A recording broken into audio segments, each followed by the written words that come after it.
So first, congratulations on the film. And I was wondering if you can talk a little bit about what the moment was for each of you when you thought, I need to play this character. I got this. Well, I wanted to play Hugh's part, but that was a long audition process. You speak first, Meryl. Sorry. Meryl, you speak first. Well, I said yes without reading the script, you know. But Stephen Frears, I'd always wanted to work with him. He's such a great director.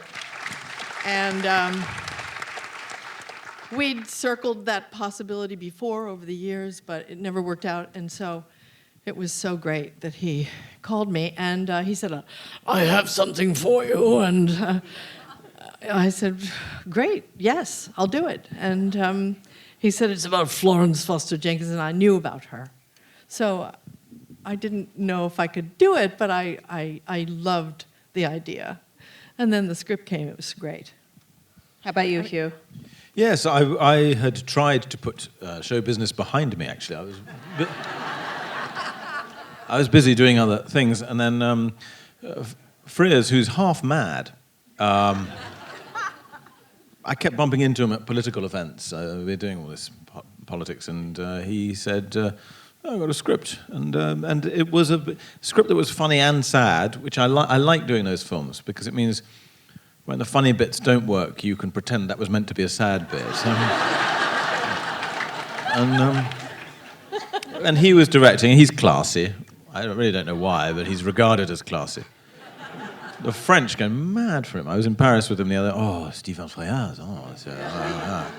Formidable. Oui, formidable. And Meryl. So it was a very, very easy yes for me. I understand Stephen's the kind of director who sort of lets actors, just sort of do their thing. He's not super heavy-handed. Is that liberating or terrifying?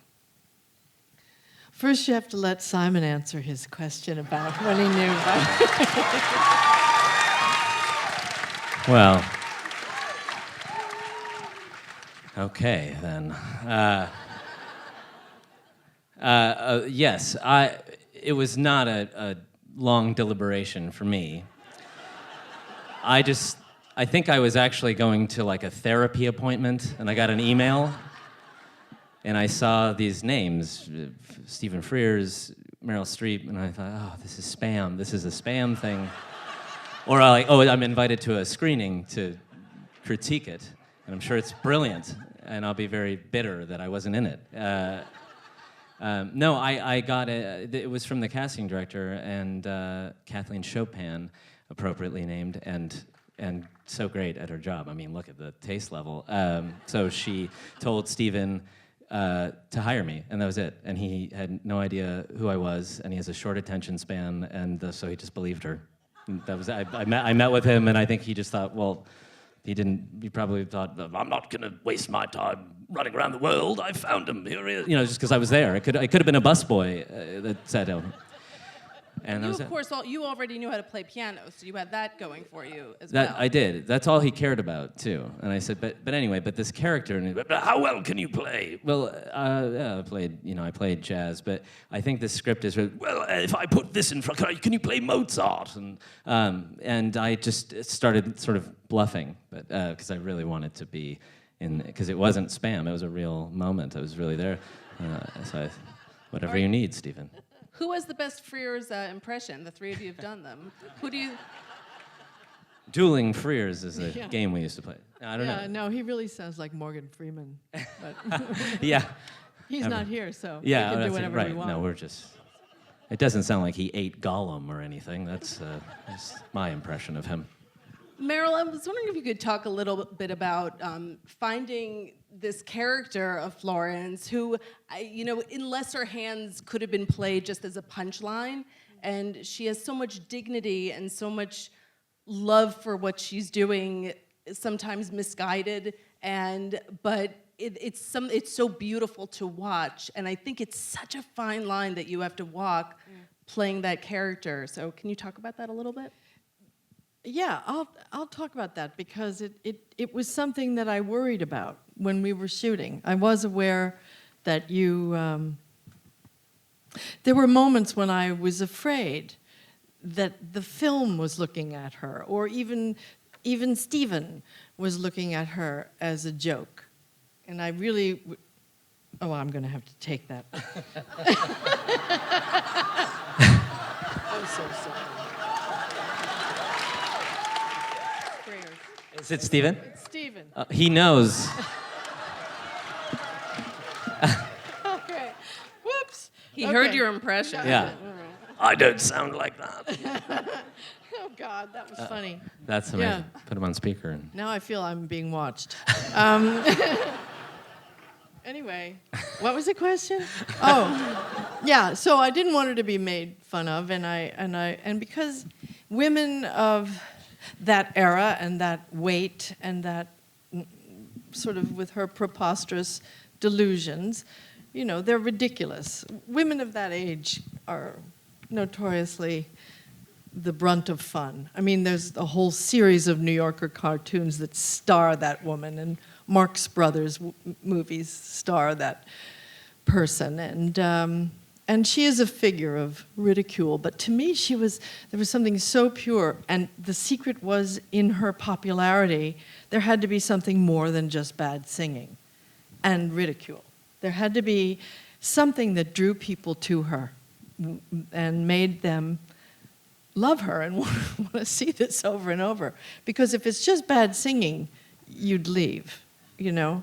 But there was something else that was almost like a child that's performing, and there was so much joy in it, and you know, it was animated by her love for Bayfield and his confidence in her, and all of that played into it. So, yeah. And about the voice, I mean, how did you go about finding the voice? Well, there are recordings of her, and when I was a student in drama school, I had heard the recordings, so I knew what she sounded like. And I didn't necessarily, we weren't copying her, but we were trying to get the specificity of what that thing was that made you hope that she'd reach the end of that line, and she came very close to being almost right. And then, of course, not. But it was, it was, I don't know. It's a combination of me singing as well as I possibly can in a department I should never approach, you know, coloratura singing. She could sing higher than I can. I mean, she had an F above high C. If there's actors here, they know that's a ridiculous note. And she could hit it. It's just other things underneath it. She'd kind of go off the rails. But It's all a journey. It's always a journey. What was it like, Simon and Hugh, for you the first time you heard Florence belt out some of that music? I mean, was there like a rehearsal process, or were you shooting, and was that the first time? Did Stephen capture your actual reaction to the first time hearing her? Well, you heard it first. yes, unfortunately, I had a lot of. Sorry, but I had the privilege of rehearsing. Yeah, for about a little over a week and a half or so. Pretty intense, very intense, actually. And we sort of found it, and then I think we kind of tried to do it well for a while, and then listened to Florence, and then tried to do it like that, and then threw all of it away and tried to and we did it. We did it live, so we did it there. So you're getting those reactions are genuine. I mean, and we're trying to play the music at the same time and sing it, and so. But we were promised that it would be recorded music, and we'd just lip sync it because no one in their right mind would sing the Queen of the Night aria 8 times in a row. Yeah. And that's what we ended up doing. Yeah. Yeah, I don't know why. They sent us to Abbey Road, which I guess doesn't have a great recording facility. I don't know. I thought they were good, but they threw all that out. But then we did it, and it was really fun. I don't know. We had. I mean, both were fun, but I think it helped the scenes. the sort of electric energy and the unknown of what was going to happen at any moment is what's on screen instead of lip syncing and. It is very rare that I think a lot of non-filmmakers don't know how rare it is when there's a musical thing in a film for it to not be pre-recorded and then lip synced to. So it was an amazing stunt that they brought off. Yeah.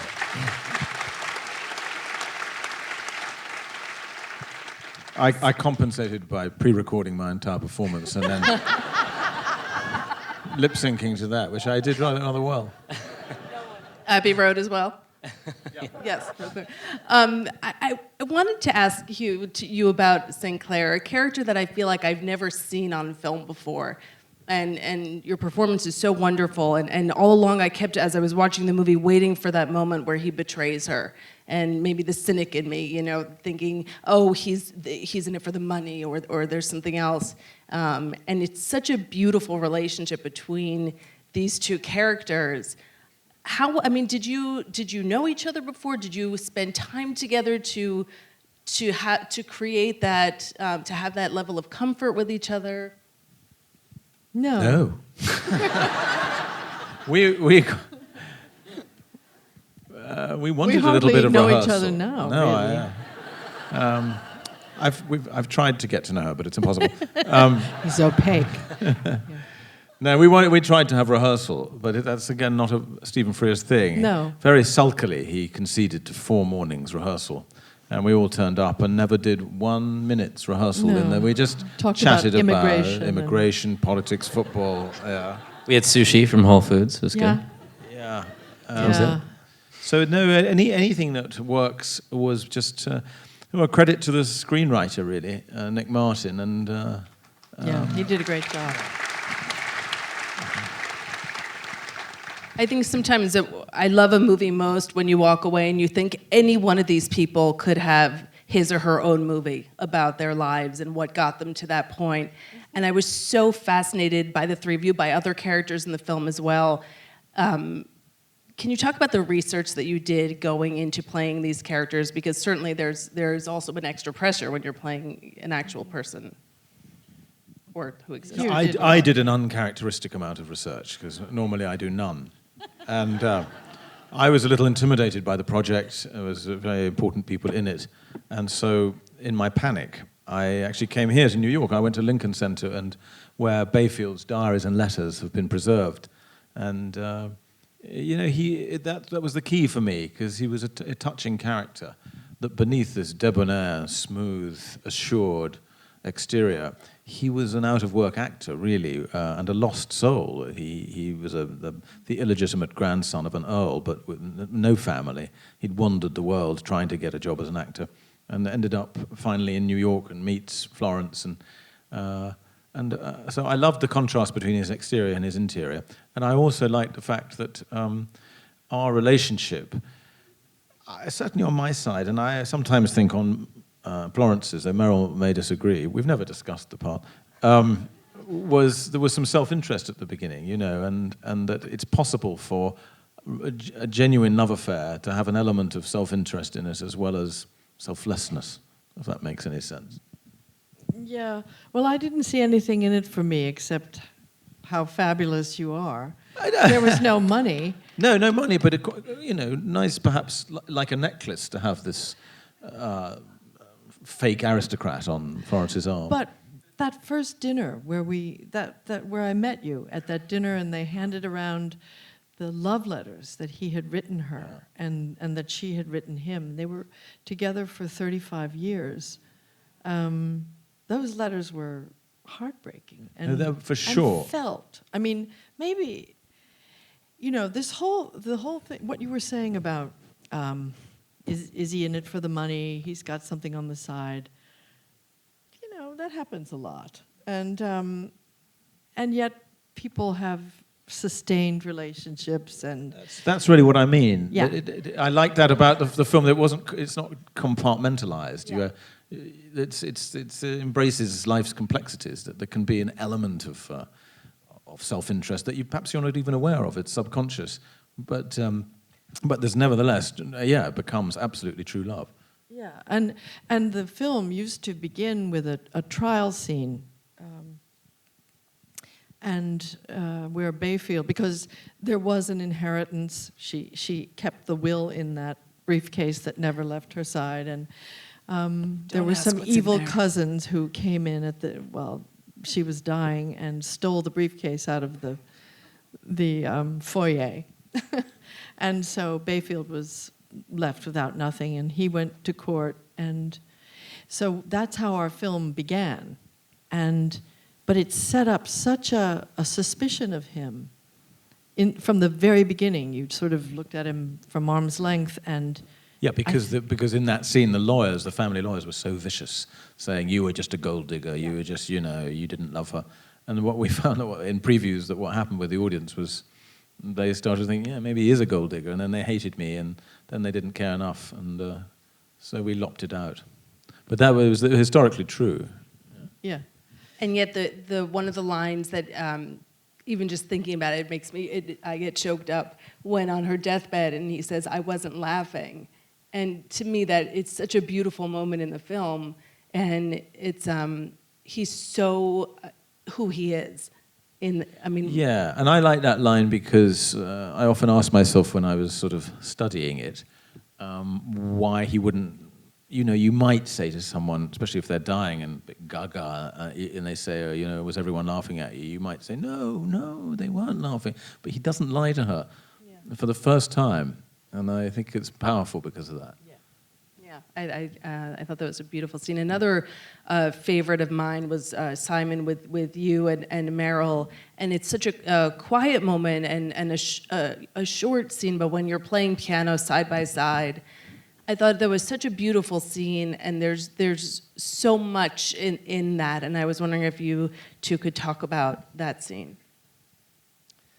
Yeah, that was a big scene, and we shot it in one day. For me, that seemed like an eternity. I work in TV and small movies, and we get a whole day. But as we got into it, it was a kind of a monster scene. I mean, it just has, it's got kind of every element from music to, there's a stunt, a knife falls, it's emotional, and it's kind of an anomaly in the movie too. It's these two people out of their element, and so, and it was early in the shoot, and it was a bit taxing, I guess, to do, because it meant a lot to me. The scene meant a lot to me, and yeah, so it was moving. It's a 9-page scene. It's the longest scene in the film, longer than anything that we have together, and it does go a lot of different places. It starts sort of comically with the weightlifting. I don't see what's so funny about that. Funny, but all right, things cut together differently than. Yeah.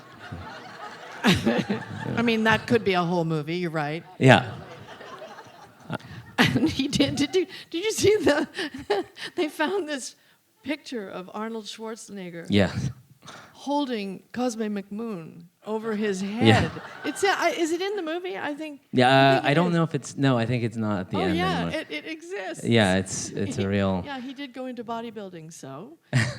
Yeah. But it starts out one way, and then there's a lot of storytelling in it and backstory for our. They were trying to put a lot of things into it, and then it's so heartbreaking. At the end, and then he's out in the dunes, with Kathleen. That's where we go to in the next moment. Maybe you could talk about that scene.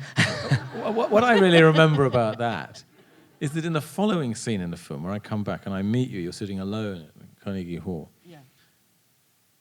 I felt that Florence's disappointment and jealousy, which was sort of subsumed, I felt. Well, this is working with Meryl Streep. I felt uncomfortable around you. It was like you were guilty. Yes. Do you remember? There was a fight that morning. There was a bit of a fight between you and Stephen Frears about whether we should sit in 2 seats next door to each other or have a seat between us. Yeah, I remember And that. you said, in Meryl's voice, I don't want him sitting next to me. He smells of her. Yeah. And that's when I didn't know if you were Meryl or Florence. I used to call you Floral.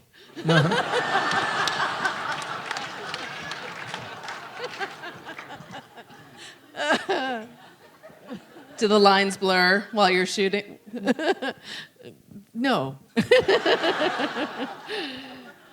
Well, let's talk about Carnegie Hall, the scene in that concert. I understand you did a full concert. Is that right?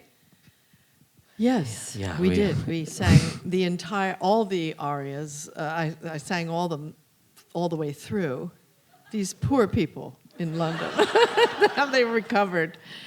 But I also asked Stephen, because I know how hard it is to be an extra and to sit there all day, and then they shoot everything the other way, and then finally at 9 o'clock, they've held dinner, and then they turn around on the audience, and you're supposed to look shocked and everything. So I said, why don't we just spring it on them? Why don't Simon and I'll come out like a real concert, and we'll just do all the music for them, and put 3 or how many? 5 cameras on them. Yeah, And so those reactions, they're gold. I mean, to me, they make the whole thing happen. And that was captured on the day. And then I realized I was sorry that I'd done that, because I'd sung all morning, and then they came around on me. So, And then you I had was- to wait for dinner. I sounded like this, by then. My voice was really shot. One of the, of course, the themes of the movie is, what if we're all not as great as we think we are? Well, yeah, it's occurred to me. And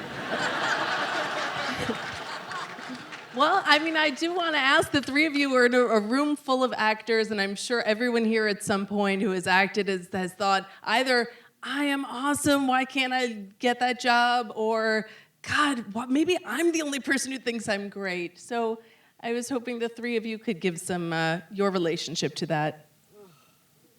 To the truth.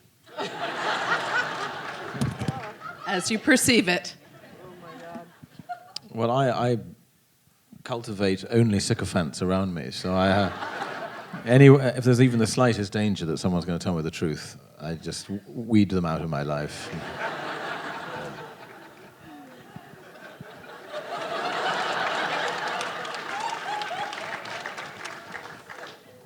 Simon? Yeah, I wish I could find these sycophants that Hugh speaks of. Sounds great. Yeah, I have fears that I think everybody has the concern that when they walk away from a group of people at a party, that as soon as you walk away, those people might be like, oh, jeez, oh my God, did you see, he is such a fucking whatever it is that you kind of, and you walk away feeling all, cocky. But this is the height, I think, of self-delusion, but it's sort of beautiful. I don't think it condemns it. I actually think it celebrates unabashedly being who you are without any regard to anybody else's opinion. So, which I don't have that quality. I just think it celebrates something it's foreign to me. But yeah. How about you, Meryl? Yeah, no, I think it's in the nature of being an actor that you have alternating moments all day long where you go, oh, that was good. That was fucking shit. That was shit. It was terrible. I mean, that's what we are, We're just, you're on the pendulum, and you're constantly unemployed, and then you have a job, and it's a miracle, and then it's over. And then the trough opens, and you think, I'll never work again, and that never, ever goes away. It doesn't. So, I mean, and maybe we cultivate insecurity because that's sort of the tabula rasa, that's the blank space upon which you can write a new thing that maybe isn't like the thing before. Or maybe you have to deconstruct yourself down to zero to, you know, it is essentially, if you do it right, I think, egoless in a weird way. You're just in tune with a thing bigger than yourself, or I probably should shut up now. But I feel that. I mean, I really feel that. It's like, you know, it's a really hard profession. I'm saying this as the mother of 3 of them, 3 actors, and you're always on that thing of hope and despair, and so maybe it's more accurately like life. We live a more Zen existence than other people do, who think everything's great until they're fired or they elect the wrong person.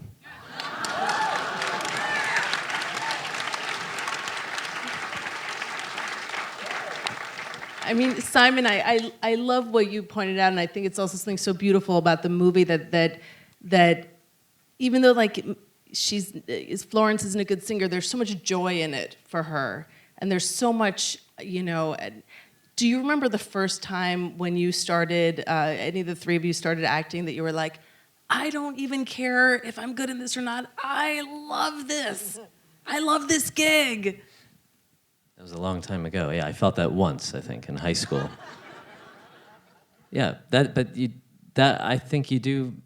I mean, I think that fades a little bit, and maybe it's okay that fades. I definitely felt much more confident early on, before I actually was doing anything. I mean, I was auditioning, and I think sometimes you can feel very confident when you're just in there to showing so much of what, and it means everything to you, but you really don't know what everything is. And then you have children, and then you start to have a career, and things mean a lot more. So the stakes are very high, and it's very hard to be cocky when the stakes are high. But then I think the work gets deeper. I've never known a secure actor. I mean, you're asking, you know, did we ever have a phase when you thought, oh, I don't care, I'm just going to do it because I love it. Every actor I've ever met has been in a state of quivering anxiety, going back to school plays. And of course, you know, Florence, although she, as you say, she had this incredible childlike passion, which is very charming and infectious and magnetic, really. She was also anxious about what did people think. It's why I had to go to so much trouble to make sure she got good reviews and that the mockers and scoffers didn't intrude. We have a couple of questions from the audience I want to make sure to get to. One of them, is there anything that you have wanted to fearlessly be able to do that you know you are awful at?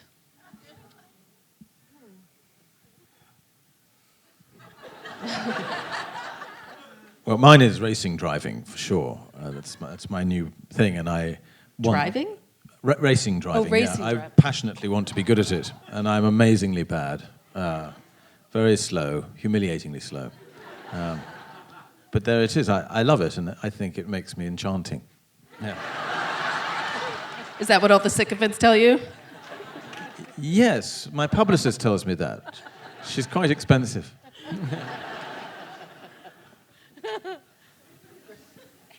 Anyone else? Modeling, terrible. Phone never rings. Just keep trying.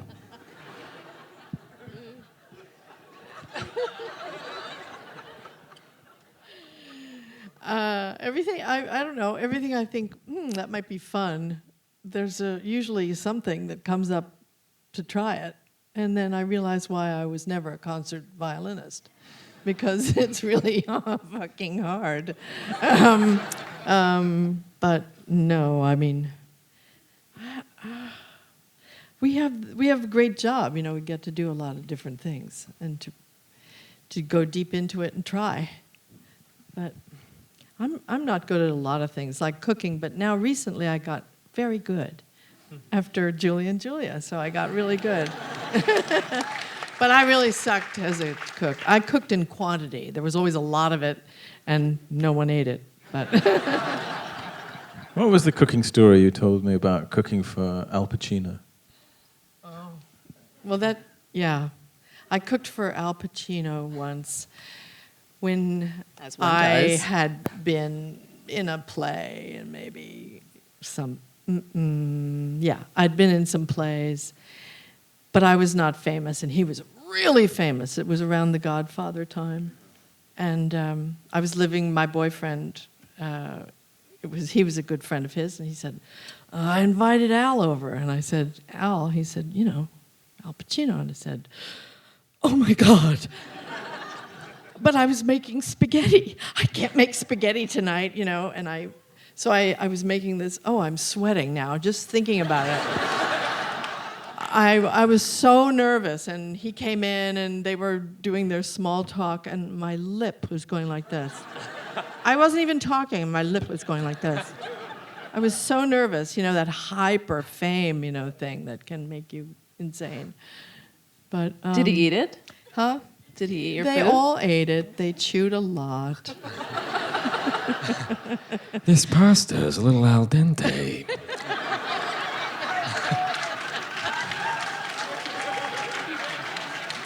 Very good. Very good. We have to wrap, but I do want to ask for this room full of actors, they wanted to know what was the film that led you to become members of SAG-AFTRA? If you remember. Well, it was the first one. You couldn't do it, right? Unless you, paid the big bucks. Oh my God, I remember that. That was Julia for me. Well, I can't remember what it was. I suppose it was the first film in America. But is everyone aware that Equity was founded by Clair Bayfield?